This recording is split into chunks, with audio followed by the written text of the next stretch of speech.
हमें गर्व है महाराष्ट्र के उन सपूतों पर जिन्होंने जम्मू कश्मीर के लिए अपना सर्वोच्च न्योछावर कर दिया।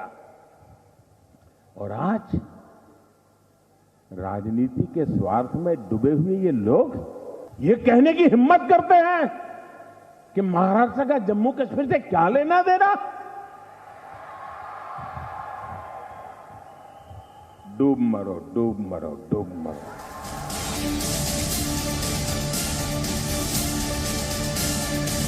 दोनों राज्यों में भारतीय जनता पार्टी 2/3 से ज्यादा बहुमत के साथ चुनाव जीतने जा रही है।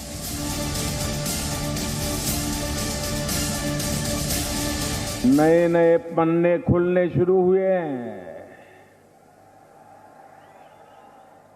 अब ये सब खुल करके सामने आ रहा है किस किस के उन लोगों से कैसे कैसे संबंध थे।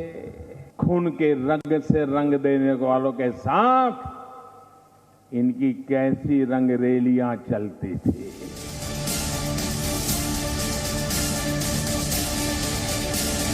राष्ट्रवाद जो है इनकी बपौती नहीं है। ये बड़ी खतरनाक खेल खेल रहे हैं बीजेपी वाले कि जो उनका विरोध करे वो देश का विरोधी हो गया। हमको कोई इनसे प्रमाण पत्र की जरूरत नहीं है।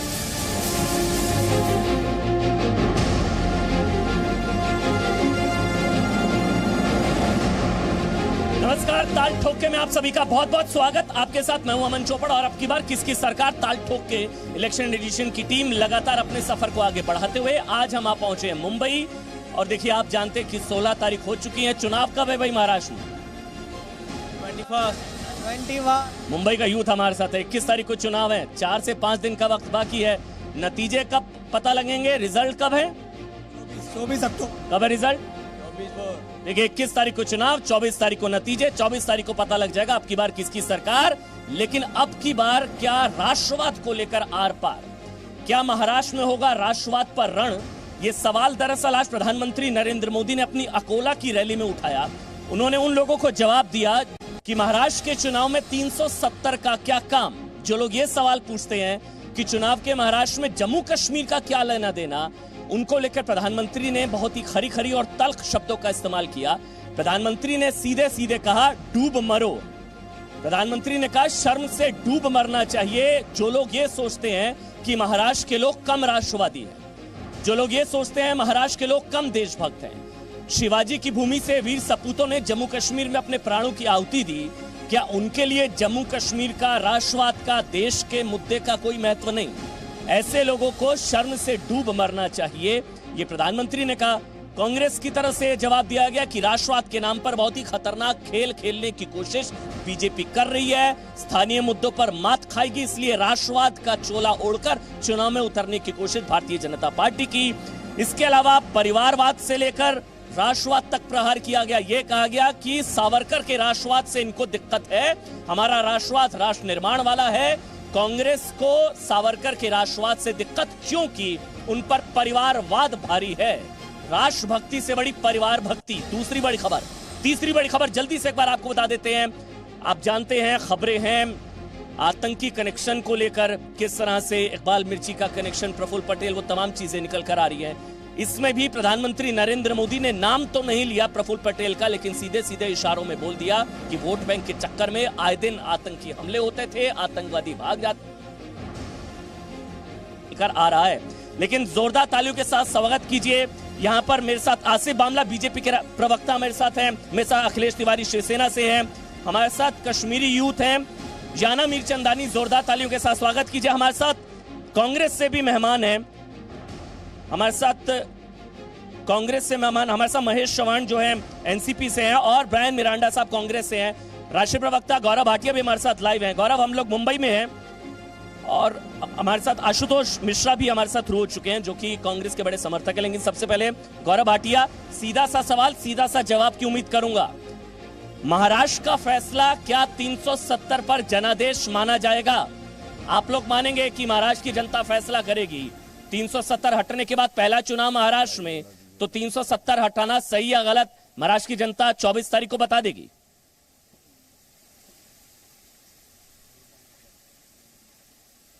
अमन जी, मैं समझता हूं कि पूरा देश जो है राष्ट्रभक्ति में पूरी तरह से विलीन हो रखा है और इसीलिए जब परिणाम आए थे, तो मैं महाराष्ट्र की बात करूंगा, 48 सीटों में 41 सीटें भारतीय जनता पार्टी और शिवसेना की आई और महाराष्ट्र की भूमि में ही राष्ट्र आता है, तो कैसे विपक्ष कह देता है कि राष्ट्र मुद्दों की और राष्ट्र का जो हित है उसकी बात महाराष्ट्र में ना की जाए।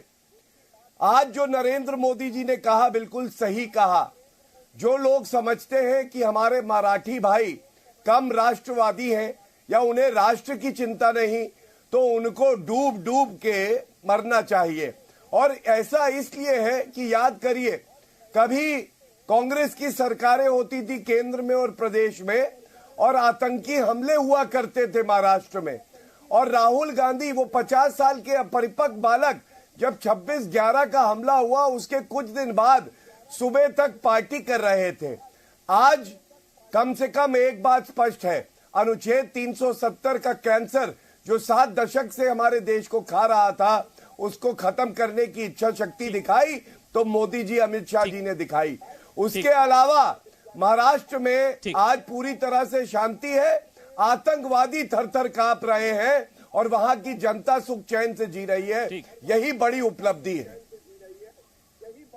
सर, आतंकी भी थर-थर कांप रहे हैं और राष्ट्रवाद के मुद्दे से विपक्ष भी थर-थर कांप रहा है। क्यों रहा आशुतोष? आप ही के लिए कहा गया मेरे ख्याल से, डूब मरो, शर्म से डूब मरो। शर्म से डूब मरना चाहिए उस सरकार को जो वादा करके आई थी विकास का, विकास किया नहीं और अब गोलमोल बातें करती है। शर्म से डूब मरना चाहिए उन लोगों को जिनके की जो आइडल्स हैं वो अंग्रेजों से माफीनामा लिखते थे, कहते थे कि उनको अंग्रेजों को माई बाप कहते थे और खुद को उनका प्रोडिजल सन कहते थे। ऐसे लोगों को दिखाना पड़ता है कि वो देशभक्त हैं, राष्ट्रभक्त हैं। उनको जरूरत होती है बार बार ये दिखाने की, वरना जो भारतवर्ष में जो भी पैदा हुआ वो देशभक्त है और राष्ट्रवादी है। यहाँ पे ये एक फिर से कोशिश करी जा रही है कि आज जब भारत भुखमरी के इंडेक्स में जब मोदी जी आए थे तब जो है तब से 9 स्थान गिर के और साउथ एशिया में सबसे नीचे हो गया है। चाहे वो पाकिस्तान, नेपाल, बांग्लादेश सबसे नीचे हो गए हैं। हम 117 में, हमारा स्थान 102 है, जबकि ये आए थे तब 93 नंबर पे थे। तो इनको डूब मरना चाहिए कि इनके आने पे बढ़ गई है भुखमरी, बढ़ गई है बेरोजगारी, इनके पास कोई तरीका नहीं है जिससे आम आदमी की समस्याओं को ये हल कर सके। तो अटकाने, भटकाने, लटकाने के लिए ऐसे मुद्दे उछालते हैं, ऐसे आरोप लगाते हैं जो अनर्गल होते हैं, अनुचित होते हैं। सर, कौन डूबेगा, कौन डूबकर मरेगा पता नहीं। फिलहाल तो कांग्रेस पार्टी डूब गई। सर, निकम्मा कौन, इसकी लड़ाई चल रही है। संजय निरुपम, मिलिंद देवड़ा को निकम्मा कह रहे हैं एक एक करके तमाम कांग्रेसी नेता। वो पॉलिटिकल डिबेट अपनी जगह, लेकिन मैं तो राष्ट्रवाद पर बहस कर रहा था ना। राष्ट्रवाद पर बहस से डर क्यों लगता है? आपने सावरकर का जिक्र किया, वीर सावरकर। सर, इकलौते स्वतंत्रता सेनानी वीर सावरकर, जिनको एक जीवन में 2 बार उम्र कैद की सजा, 50 साल, अंग्रेजों में खौफ का दूसरा नाम वीर सावरकर। 2 बार उम्र कैद की सजा किस स्वतंत्रता सेनानी को मिली? 50 साल। काला पानी की सजा अंडमान निकोबार पोर्ट ब्लेयर में किस स्वतंत्रता सेनानी को मिली? वीर सावरकर। अब सावरकर का राष्ट्रवाद, आपका परिवारवाद हावी। याना मीरचंदानी, आपका कमेंट, क्योंकि आप मुंबई से हैं, कश्मीरी यूथ हैं। मुद्दा नहीं है 370, नहीं बात करनी चाहिए हम लोगों को 370 की, कश्मीर की? डेफिनेटली करनी चाहिए। देखिए, लेट मी थोड़े पॉइंट्स में सबके ध्यान में लाना चाहूंगी। जो टेररिस्ट अटैक्स कश्मीर में करवाते हैं, क्या वही लोग, क्या वो टेररिस्ट अटैक सिर्फ वहीं पे सीमित थे? क्या उन्हीं लोगों ने मुंबई के ताज में टेररिस्ट अटैक, क्या वही लोगों ने नहीं करवाए? जो टेररिस्ट अटैक्स वहां करवाते हैं उन्हीं लोगों ने तो महाराष्ट्र में भी टेररिस्ट अटैक्स करवाए है कि नहीं? और दूसरी बात, पुलवामा में जो 40 सोल्जर्स मरे थे, 38 I think is the right figure, उसमें से 2 महाराष्ट्र के लड़के थे। और न जाने कितने महाराष्ट्र से कितने लड़के वहां पे आर्मी में सर्व करते हैं। तो उनकी व्हाट अबाउट देम? और फिर यहाँ पे मुंबई में इतनी सारी कम्युनिटीज रहती हैं। अब आप मुझे बताइए, जो गुजरातीज हैं वो कहते हैं अरे हमारा काइट फेस्टिवल आया है तो हम अपने गांव जा रहे हैं गुजरात। इतने बंगालीज हैं तो उनकी दुर्गा पूजा आती है तो हम गांव जा रहे हैं अपने बंगाल। यहाँ पे बहुत बड़ा कश्मीरी एसोसिएशन भी है जहाँ पे कश्मीरीज जो वहां से निकल के आए हैं, यहाँ पर बिजनेस करते हैं, यहाँ पर टीचिंग करते हैं, सिविल सर्विसेज में जॉब्स करते हैं। लेकिन वो कह रहे हैं वो कभी कह चुनाव नहीं तो महाराष्ट्र सकते। का है ना, या ना चुनाव मैं तो महाराष्ट्र की बात कर रही हूँ। 370 पर मैंडेट कैसे? कश्मीरी एसोसिएशन जो महाराष्ट्र में रहते हैं, क्या वो कभी बोल सकते हैं कि हम कश्मीर जा रहे हैं हेरात के लिए, या अब सैफरन फेस्टिवल आ रहा है? क्यों? क्योंकि जो दहशत वहां फैली थी, क्या यहाँ के लोगों को उसका असर नहीं हो रहा था? मैं ये पूछ रही हूँ, क्या यहाँ के लोगों को वहां का असर नहीं हो रहा था? ठीक है, एक बार कमेंट ले लेते हैं यहाँ पर। महेश चौहान साहब, पहले मैं आपका कमेंट ले लेता हूं। आतंकी अलग अलग होते हैं, ये जम्मू कश्मीर का आतंकी है, ये महाराष्ट्र का आतंकी है, ये पंजाब का आतंकी। आतंकी तो आतंकवादी ना सर, वही आतंकवादी जो याना ने बोला, वही आतंकवादी जम्मू कश्मीर में हमला करता है, वही आतंकवादी महाराष्ट्र में। अब महाराष्ट्र के लोग कम राष्ट्रवादी थोड़ी ना सर। देखिए याना जी, with due respect to you Aman ji, Pulwama में जो अटैक हुआ, वो अटैक में हमारे 40 जवान शहीद हुए। उसके बाद हमारे सैनिकों ने पाकिस्तान में घुसकर बालाकोट पे सर्जिकल स्ट्राइक किया। अब बहुत अच्छी बात है, हम लोग सभी उनके साथ है, किया अपने जवानों के साथ है, किया था ना। नहीं, मैं आप पार्टी को डाउट था ना शरद पवार साहब थोड़ा, नहीं। मैं इसलिए कंफर्म कर रहा हूँ, किया। सुनिए, मुझे अच्छा लगता है जब शरद पवार के खिलाफ कोई एनसीपी का प्रवक्ता मुंबई में खड़ा होकर बोल सकता है। जोरदार तालियां इनके लिए, बड़ी चीज है ये। सुनिए, क्योंकि पार्टी बड़ी नहीं, देश बड़ा है, देश हित बड़ा, पार्टी हित नहीं बड़ी होती। ये बताया आज शरद पवार के खिलाफ बोलकर महेश चव्हाण ने। जी महेश जी। अमन जी, मुझे शरद पवार साहब के खिलाफ कुछ भी बात नहीं करनी है। आप प्लीज नहीं, अगर आप कह रहे हैं स्ट्राइक हुई, नहीं, मुझे बात तो करने दीजिए, मेरी बात। महेश जी बिल्कुल आप ही बोलिए सर। मैं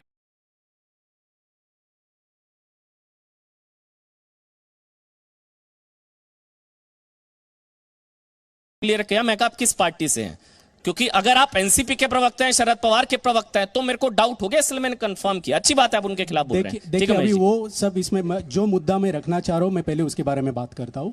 याना जी, आप मुझे बताइए, पुलवामा जो अटैक हुआ, वो अटैक के बारे में कुछ बात नहीं होती, उसके बारे में कोई इंक्वायरी हो रही है? पुलवामा अटैक किसकी वजह से हुआ, किसने करवाया, इसके बारे में आज तक आप भारतवासियों को कुछ पता चला है? नहीं चला है। आप कश्मीर से है, आपको पता चला है? नहीं चला है।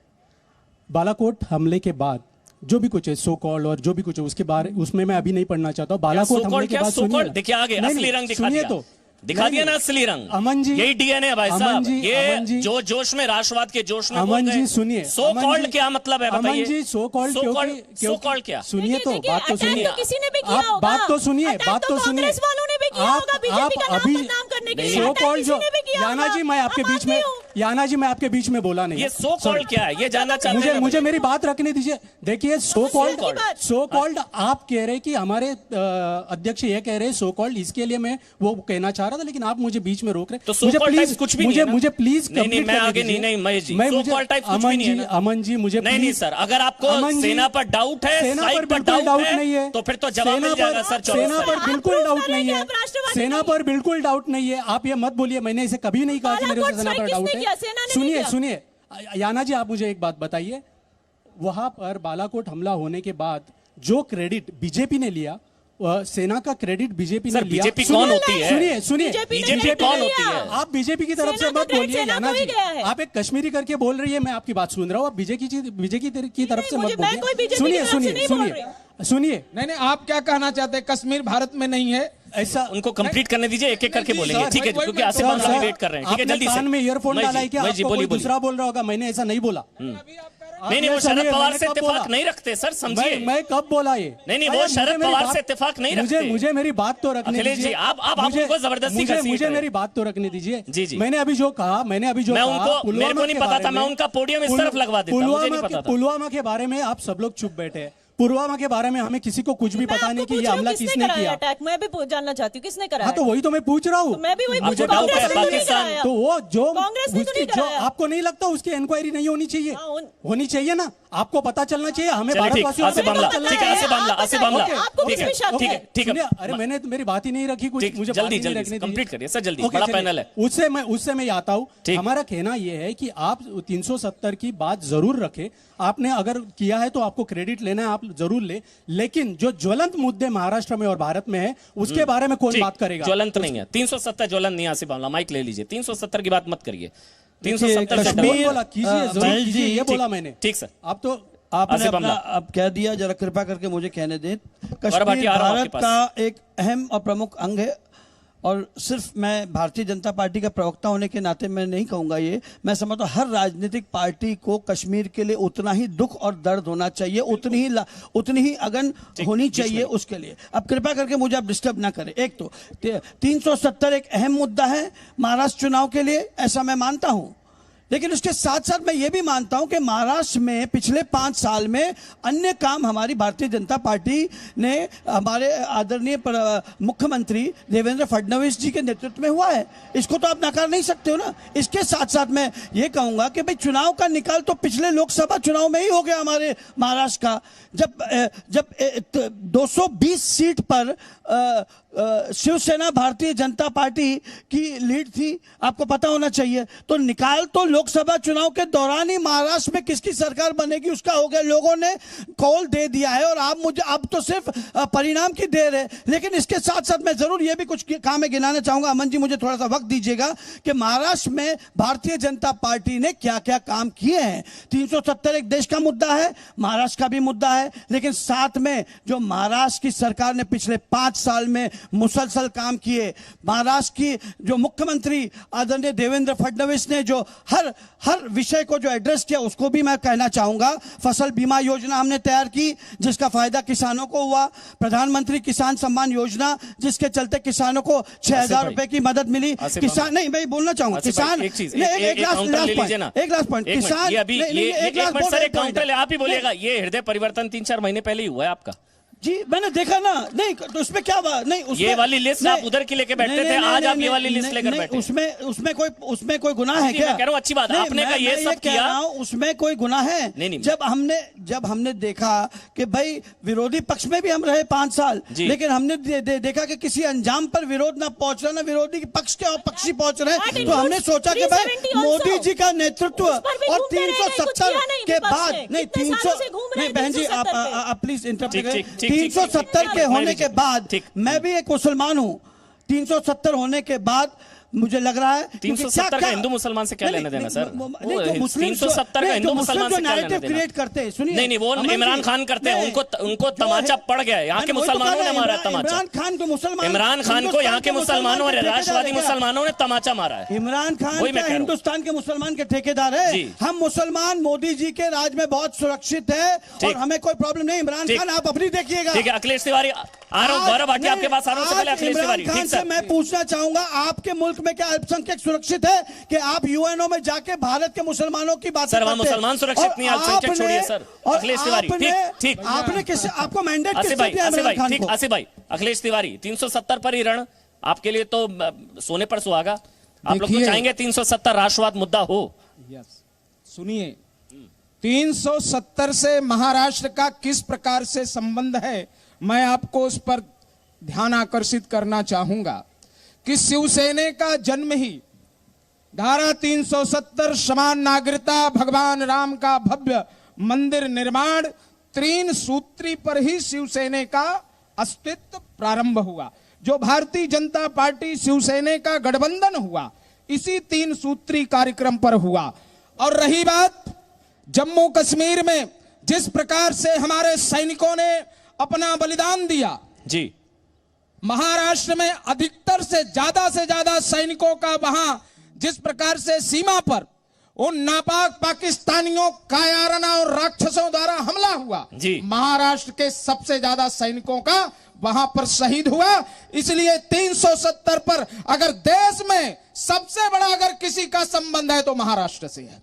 और 370 भारत की जिस प्रकार से विकास की धारा में भारत के एकात्मा रूप में स्पीड ब्रेकर का काम कर रहा था, विगत 70 वर्षों से जिनका बाबा साहब अंबेडकर ने विरोध किया, सरदार पटेल ने विरोध किया, श्यामा प्रसाद मुखर्जी ने विरोध किया, ऐसे हमारे महापुरुषों को श्रद्धांजलि देने का काम नरेंद्र मोदी, अमित शाह किए हैं। मैं उनका अभिनंदन करना चाहता हूं। ठीक है, कांग्रेस को डर क्यों लगता है मेरा साहब? राष्ट्रवाद से, 370 से क्या डर क्या है भाई?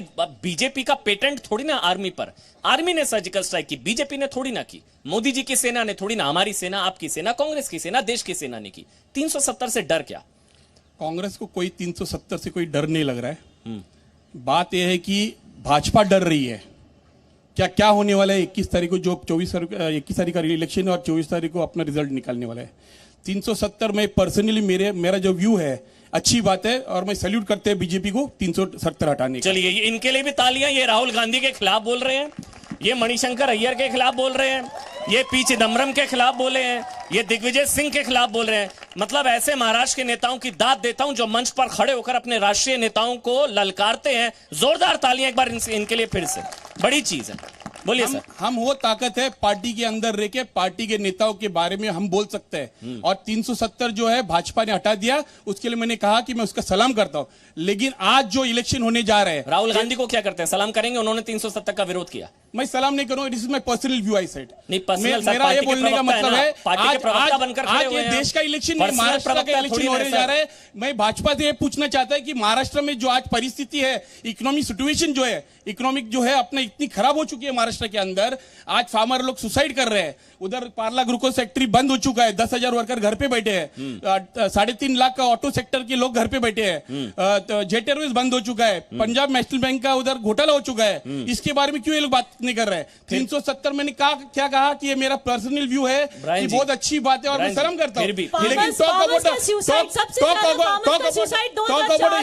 Economy and today what is the situation Maharashtra में क्या हाल है? आज बहुत बेहाल है महाराष्ट्र। एक सवाल ब्रायन जी, आप बीजेपी से नाराज जितने हैं उससे ज्यादा नाराज शायद आप कांग्रेस से भी, अगर मैं गलत नहीं। सर जी, हम नाराज किसी से नहीं है, लेकिन महिला एक कहना है सवाल तो ले लीजिए। Maharashtra state has gone for election और सवाल तो ले लीजिए, क्या पोजीशन है, इकोनॉमी की क्या हालत है, ठीक है सवाल ले लीजिए। आप बीजेपी के शासन से नाराज है, जिस तरह का शासन रहा। मेरा सवाल ये, जितने बीजेपी से उतने शायद कांग्रेस से भी नाराज है। कुछ चिट्ठी विट्ठी भी आपकी वायरल हुई थी सर। यस, मैंने जो सोनिया गांधी को आईना दिखाना चाहता था कि राहुल गांधी को आईना, सोनिया गांधी को आईना दिखाने वाले इकलौते कांग्रेसी नेता हमारे साथ मंच पर है। बहुत बड़ी चीज। मैंने सोनिया गांधी को ईमेल भेजा है, ये कोई झूठ नहीं है। पहले वाले शब्द अच्छे थे, सोनिया गांधी को आईना दिखाया इन्होंने। यस, जो हमारे नेता लोग जो कर रहे हैं मुंबई शहर के अंदर, आज हमारे जो नेता जो है प्रिया दत्त जी, 2 बार लाखों वोटों से सांसद का इलेक्शन हार चुकी है। वो आज तय करेगी क्या इधर से कौन लड़ेगा, कलीना विधानसभा से कौन लड़ेगा, खेरवाड़ी से कौन लड़ेगा। तो मैंने सोनिया गांधी जी को चिट्ठी लिखा है, जो इंसान कलीना विधानसभा का सीट जिसको दिया है 92 में वो नगर सेवक था, 2007 में उसका डिपॉजिट जब्त हो गया कॉर्पोरेशन इलेक्शन में। और आज वो एयर इंडिया का यूनियन लीडर था, एयर इंडिया यूनियन का गिल्ड यूनियन टोटल हार चुका है। वो केरला में 6 साल से बैठा है। 6 साल के बाद प्रिया दत्त ने लाके उसको बिठाया। कांग्रेस के अंदर ये जो नेता लोग हैं, जो अभी एक्सपायरी डेट हो चुका है, 2 बार हार चुके हैं, ये लोग का धंधा ऐसा हो गया कि 5 साल में 3 बार बिजनेस होता है। एक कॉर्पोरेशन इलेक्शन में, एक एमएलए के टाइम पे और एक खुद का इलेक्शन के अंदर। महेश जी देखिए कैसे गुस्से में देख रहे हैं आप। आपने सुना रहेगा कि कांग्रेस की पोल खोल रहे हैं, कांग्रेस के प्रवक्ता होकर कांग्रेस की एक्सपायरी डेट बता रहे हैं। मतलब मुझे हैरानगी है, जो 2 बार हारे तो साहब एक्सपायरी डेट ही हो गया ना। अच्छा, हम तो रनिंग है, हम तो जीत ही रहे। गौरव भाटिया आ रहा हूं, मुझे पता है बहुत देर से बोलना चाह रहे हैं, हाथ खड़ा कर रहे हैं, मैं आपके पास आ रहा हूं। सर, इसके पीछे ये भी तो कारण हो सकता है, आपको टिकट नहीं मिली तो आपकी खींच सामने आ रही है। सर, मेरा काम का जो आपको टिकट नहीं मिली ना, पहले बताइए, आपको टिकट नहीं मिली इसलिए खींच? नहीं, वो बात नहीं। आप टिकट नहीं चाहते थे? मैं टिकट चाहता था। तो फिर टिकट मिली? तो मैं टिकट मिली। आई एम सेटिंग ऑफ, मैं 2012 से मैं कॉर्पोरेटर था, आज मेरी वाइफ कॉर्पोरेटर है। I am a fit candidate. Sir, एक चीज मैं आपको बता देता हूं। इसके बावजूद देखिए, क्या नाम है आपका? मिरांडा भाई, सुनिए आप ना, मैं आपको बता देता हूं, सर मेरी बात सुन लीजिए ना मिरांडा भाई। टिकट मिली आपको? टिकट मिली? टिकट मिली? टिकट मुझे नहीं मिली, इसलिए गुस्सा मैं हकीकत दिखाना चाहते हैं पब्लिक में। बस फिर ये तो खींच है ना सर, आप तो स्वार्थी निकले। टिकट नहीं मिली तो आईना दिखा दिया। अब से पहले कांग्रेस के गुण गा रहे थे आप तो बड़े वाले स्वार्थी निकले ना सर। अगर मेरा बाप भी गलत काम करता है, मुझे दिखाना पड़ेगा मेरे पिताजी को कि आप गलत कर रहे हैं। ऐसा थोड़ी है। गौरव भाटिया, हम लोग हमारे आगे क्या पार्टी होता है क्या?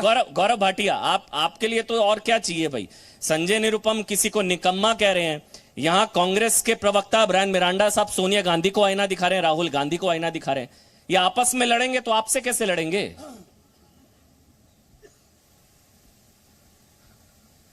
आशुतोष जी भी मुस्कुरा रहे हैं। अमन जी देखिए, मैं तो कहूंगा कि आजकल कांग्रेस पार्टी का व्यू क्या है, पार्टी व्यू ये जानना मुश्किल है, क्योंकि उर्मिला मातोंडकर अपना पर्सनल व्यू देती हैं, मिलिंद देवरा अपना पर्सनल व्यू देते हैं, यहां पे ब्रायन जी है वो अपना पर्सनल व्यू देते हैं और संजय निरुपम अपना पर्सनल व्यू देते हैं। कांग्रेस पार्टी का व्यू नहीं पता चलता है। लेकिन ब्रायन जी की बात है कि 2 बार चुनाव हारी प्रिया दत्त, इसलिए उनकी एक्सपायरी डेट आ गई। अरे राहुल गांधी के नेतृत्व में 31 से ज्यादा चुनाव कांग्रेस हारी है, तो राहुल गांधी की एक्सपायरी डेट सोचिए कब की आ चुकी होगी। उसके बाद भी उनको घसीट घसीट के आगे बढ़ा रहे हैं। तीसरी बात, इन्होंने कहा कि बालाकोट एयर स्ट्राइक का क्रेडिट लिया। मेरे हाथ में कांग्रेस का मैनिफेस्टो है जो उन्होंने जारी किया 2019 में। 1971 में जो युद्ध हुआ, जो हमारी भारतीय सेना ने जीता, उसका क्रेडिट अपने मैनिफेस्टो में ले रहे थे। अब क्रेडिट लेना अगर युद्ध में किसी का कार्य है तो वो केवल और केवल भ्रष्टाचारी कांग्रेस पार्टी का काम है। हमने ये काम कभी नहीं किया। देश हमारे लिए सर्वोपरि है।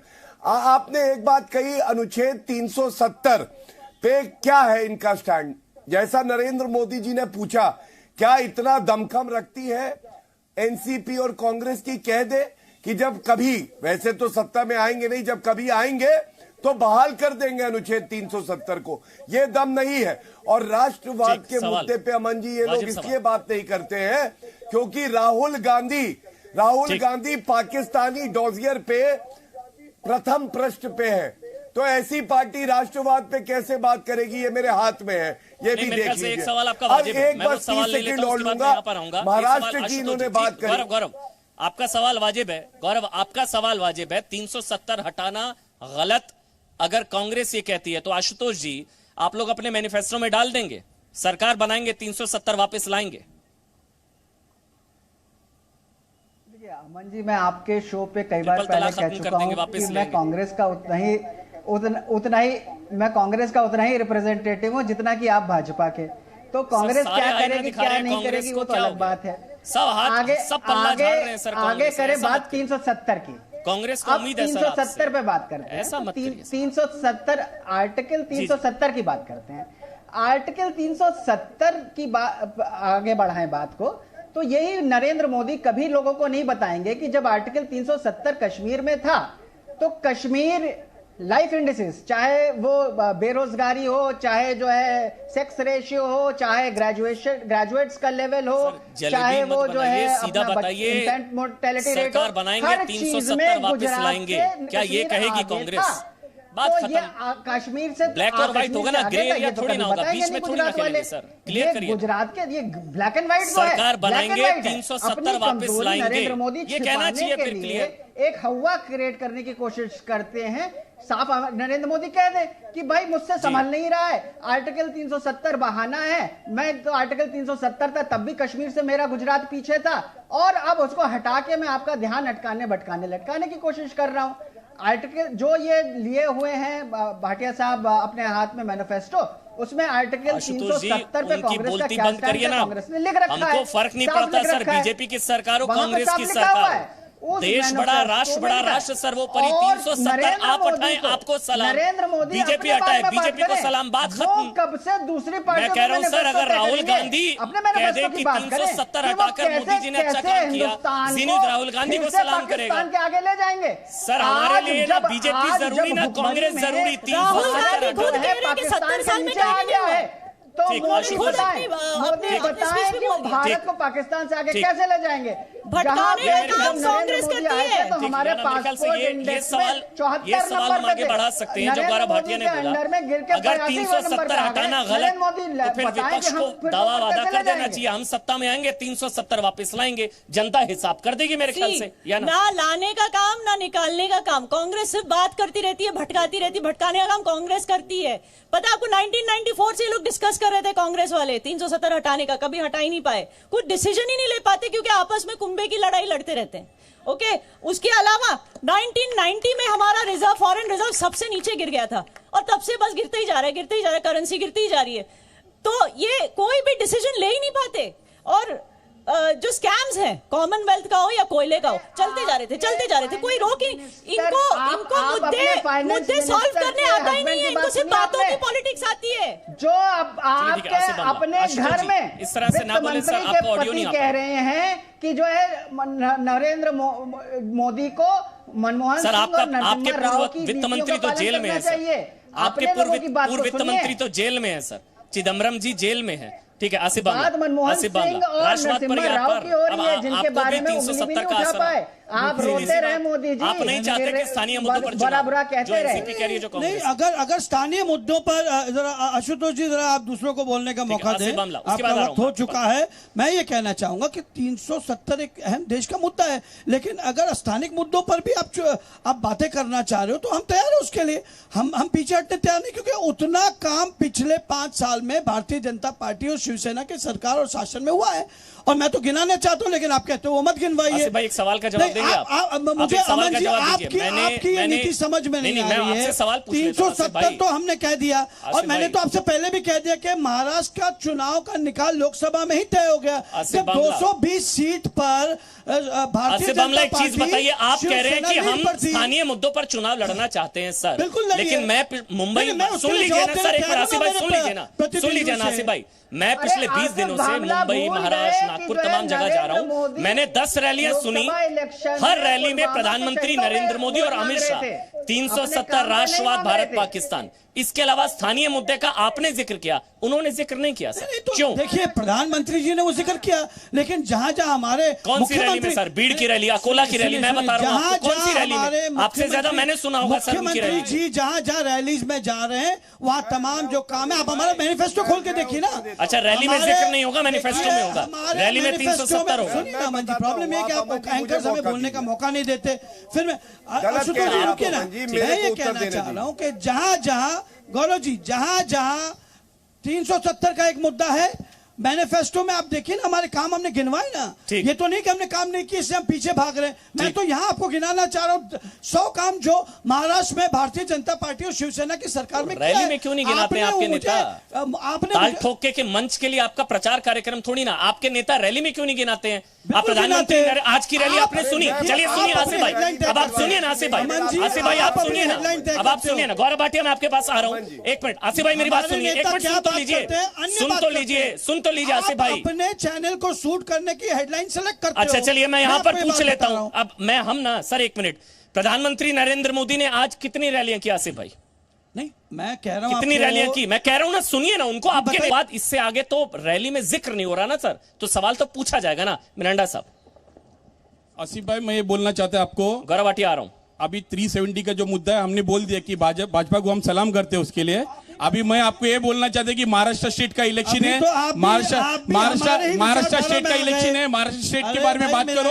आज महाराष्ट्र के अंदर क्या हाल है, किसान लोग मर रहे हैं, लोग बेरोजगार हो रहे हैं, उसके बारे में बात करो। आप डर रहे हैं, हमारी सोच में क्या अंतर है? ठीक है आसिफ भाई, आपने बोलने दीजिए। 370 के मुद्दे पर आसिफ भाई एक चीज बता रहा हूं, हो सकता है भाई, क्या बोल रहे हैं आपको आसिफ भाई, हो सकता है बागलकोट, आसिफ भाई हो सकता है अगली डिबेट में मिरांडा जी इधर खड़े हो, कोई बड़ी बात नहीं है जी। अमन जी हो सकता है इधर खड़े हो, आपके साथ ही खड़े हो, कोई बड़ी बात नहीं।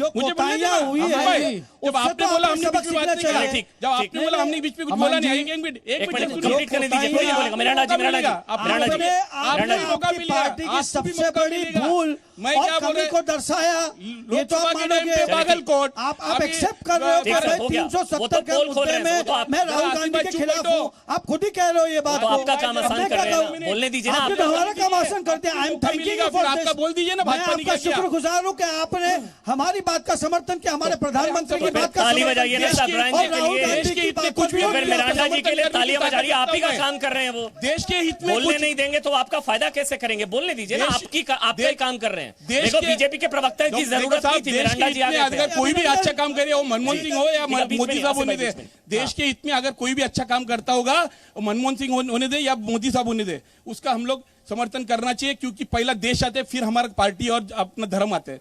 मेरा ये बोलने का मतलब है कि भाजपा जो डर रही है, आप कांग्रेस के नेता हैं? यस, आई एम कांग्रेस के नेता। आज आपके नेता राहुल गांधी ये बोलना चाहते हैं सर कि लोकसभा के टाइम पे बागलकोट राहुल गांधी, मुझे बात करने दीजिए सर जी। आपके नेता राहुल गांधी पहला आप कांग्रेस के नेता राहुल गांधी को नेता नहीं मानते? है ना, नेता है ना, आपके नेता राहुल गांधी, तो फिर आपके लिए पार्टी हित कैसे छोटा देश बड़ा कैसे हो जाएगा? मैं जब बोलने जा रहा है, जो इनका प्रश्न का मैं जवाब दे रहा हूँ, मैं भाजपा का प्रवक्ता का मैं प्रश्न का जवाब देने जा रहा हूँ। हाँ ठीक, बोलिए। लोकसभा के टाइम पे बागलकोट, सोच के और अभी महाराष्ट्र इलेक्शन में 370, चलो ये सब मुद्दे अच्छी बात है देश के हित में। आज मैं महाराष्ट्र में इलेक्शन होने जा रहा है, देश का इकोनॉमी का हालत देखो, महाराष्ट्र का हालत देखो, आज क्या हो रहा है महाराष्ट्र के अंदर। महाराष्ट्र के अंदर अब बेरोजगारी का इतना बड़ा प्रश्न है। इस बारिश में आप देखा रहेगा अपने जो हाईवेज का क्या हाल था, जिधर हम बोरली तक पहुंचते थे 45 मिनट्स के अंदर, हमको 2-2 घंटा लगता था। तो ये भाजपा और सेना, ये भाजपा और सेना बीच में नहीं, भाजपा और सेना एक चीज अगर लोगों को गुमराह कर रहा है, के मन से अगर लोगों को गुमराह कर रहा है, अगर मिरांडा भाई अगर ताल ठोके के मन से तमाम बच्चों को, यहाँ पर युवाओं को आप आश्वस्त कर सके कि आप पाला नहीं बदलेंगे। मैं क्यों बदलूं? नहीं, गारंटी ले रहे, बोलिए ताल ठोक के। आज बीजेपी के खिलाफ जितनी मजबूती से बोल रहा हूं, 4 दिन बाद, हफ्ते बाद, 10 दिन बाद भी उतनी मजबूती से बोलूंगा। आपका हृदय परिवर्तन नहीं हो जाएगा आसिफ बावला की तरह। अगर मेरी पार्टी मुझे निकाल देगा ना, मैं घर पे बैठूंगा। बीजेपी में नहीं जाएंगे, कभी नहीं जाऊंगा। बीजेपी में नहीं जाएंगे। नहीं, चलिए, बहुत बढ़िया, ये होती है डेडिकेशन। ठीक है महेश जी, मैं एक पूछना चाहता आसिफ भाई से। आसिफ भाई, आप भाजपा और सेना युति में है कि नहीं? बिल्कुल है। आपको शक लग रहा है क्या? तो आप आने के टाइम पे मैं एड बोर्ड देख रहा था, उद्धव जी ठाकरे ने अपना खुद का लगाया दिया सेने का, उधर भाजपा ने अपना लगा दिया। आज अगर देखने राष्ट्रवादी और कांग्रेस और राष्ट्रवादी का युति है पीआरपी के साथ में, उनका अपना एड कार्ड बोर्ड मेरा ये बोलने का मतलब है, आप सवाल पूछो बताओ। अच्छा अखिलेश तिवारी, अब मैं एक सवाल, अच्छा मैं आपकी अभी आवाज, एक मिनट, आवाज आपकी बुलंद करता हूँ। आसिफ भाई रुकिए ना, आपकी आवाज बुलंद करता हूँ। एक सवाल ले लीजिए। बीजेपी देगी 5 रुपए में थाली और शिवसेना देगी 10 रुपए में थाली। आप लोगों का है गठबंधन जी। बीजेपी 5 रुपए में थाली, आप देंगे 10 रुपए में थाली। घोषणा पत्र आप दोनों का अलग अलग। अच्छा वही तो मैं बोला, एड का बोर्ड अलग अलग दिखा रहे होगा। अखिलेश तिवारी, वही बोलने का मतलब है साहब। अखिलेश तिवारी, गठबंधन कितने में 7 रुपए में थाली देगा सर? आप 5 वो 10। देखिए मैं शिवसेना का बात रखने आया हूँ। गौरव भाटिया आ रहा हूँ। जो हमारा वचननामा है, पहले हमारा वचननामा, आप ये बोलो कि सेना अकेला लड़ रहा है। अगर शिवसेना का बोलने आए, देखिए आप लोग ये गलत है। आपके यहाँ जिम्मेदारी से बात रखिए। मैं जिम्मेदारी से अपने पार्टी की बात रख रहा हूँ। आपने क्या कहा? बंधु अभी आप इधर उधर मत जाइए। नहीं गलत है। आप रुकावट डालने का, रुकावट डाल, शिवसेना का वचननामा पढ़िए। अखिलेश तिवारी, मुख्यमंत्री कौन जी? मुख्यमंत्री कौन? मुख्यमंत्री हमारा, नहीं सुनिए, अब आगे बोलना, फंसा नहीं हूँ। हमारी गठबंधन है निश्चित तौर से। फडणवीस को मुख्यमंत्री नहीं मानते? अरे भाई क्यों नहीं मानते? वही होंगे ना मुख्यमंत्री 24 के बाद। अरे भाई शिवसेना पक्ष प्रमुख आदरणीय उद्धव साहब ठाकरे ने घोषणा कर दिया है कि निश्चित तौर से हम गठबंधन में लड़ रहे हैं। और मुख्यमंत्री देवेंद्र फडणवीस, वही सरकार है तो उन्हीं के नेतृत्व में चुनाव लड़ा जा रहा है। मुख्यमंत्री देवेंद्र फडणवीस जी, 24 तारीख बाद मुख्यमंत्री देवेंद्र फडणवीस नेतृत्व। आप झगड़ा क्यों लगा रहे हैं? जी जी, देखिए अभी झगड़ा लगाने की काम मत करें। ये अभी सुनिए अमन जी। चलिए ठीक है, गौरव भाटिया, गौरव भाटिया, बातों में गुमराह होने वाले गौरव भाटिया, हमारा एजेंडा तय है, आप अपना एजेंडा तय कर लें। ठीक है, गौरव भाटिया, 10 रुपए में हमने 10 रुपए। नहीं सर, मैंने इसलिए संजय राउत ने बोला पहला शिवसैनिक मुख्यमंत्री, तो मुझे डाउट हो गया कि मुख्यमंत्री तय नहीं है। आदरणीय उद्धव साहब ने घोषणा कर दिया है।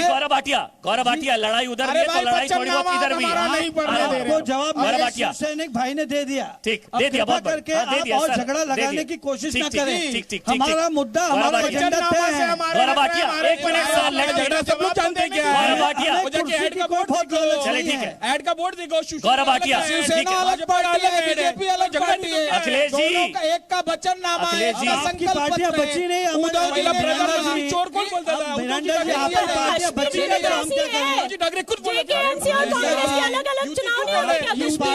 ऐसे समझ नहीं आएगा। एक मिनट रुक जाइए। अखिलेश जी ऑडियो क्लियर नहीं है, मेरे को हैंडल करने दीजिए। गौरव भाटिया, आसिफ भाई आपको ऑडियो बंद है, यहाँ पर ऑडियो बंद। गौरव भाटिया आपके पास आ रहा हूँ। लड़ाई यहाँ पर भी, लड़ाई वहां पर भी। आपके घर में भी सब ऑल इज नॉट वेल, आपके घर में भी all is not well. Akhilesh ji रुक जाइए ना, आ रहा हूँ, आपके पास आऊंगा। गौरव भाटिया, घर में सब ठीक है, उनके घर में ऑल इज नॉट वेल।